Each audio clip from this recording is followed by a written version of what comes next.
Welcome. Thank you. And congratulations on the Book of Negroes miniseries.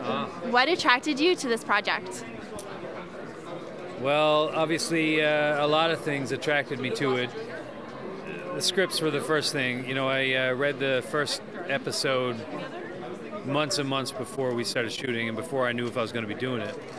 And I read that first script and I knew right then and there I had to be a part of it. It wasn't even my role that I was reading, I just knew. And it drew me back and reminded me that I had read the book when it first came out, and I went back to all the scripts and read the book, started working on it long before I knew that I could actually do it, if my schedule would work, and I knew I had to be a part of it, yeah. What role were you reading for? Well, I wanted to play Solomon, and that was the part they offered me, so it was great. What was it like dividing your time between Republic of Doyle and the miniseries? It was exciting for me because, you know, true to years of Doyle, I never really had the opportunity to play another role. Well, it's such a different character, yeah. too. And I mean, like when I started Republic of Doyle, I'd never played a role like Jake.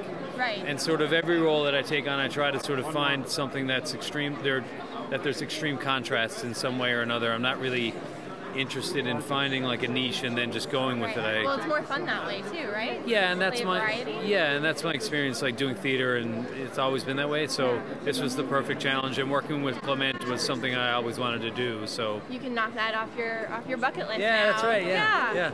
And finally, was it difficult though, like with the different filming locations, going from Newfoundland, Nova Scotia, and ultimately South Africa? And Cape Town?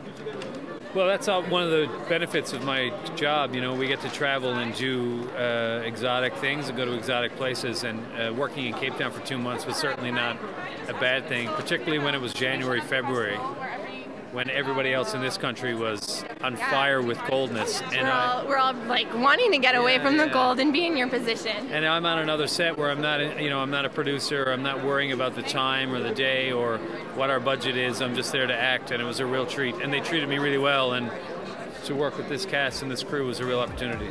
Well, great. Congratulations. Thank you very much. Lovely seeing you again, and enjoy. Thanks. Thanks for watching. Be sure to check out more interviews from the 2014 Canadian International Television Festival's Red Carpet.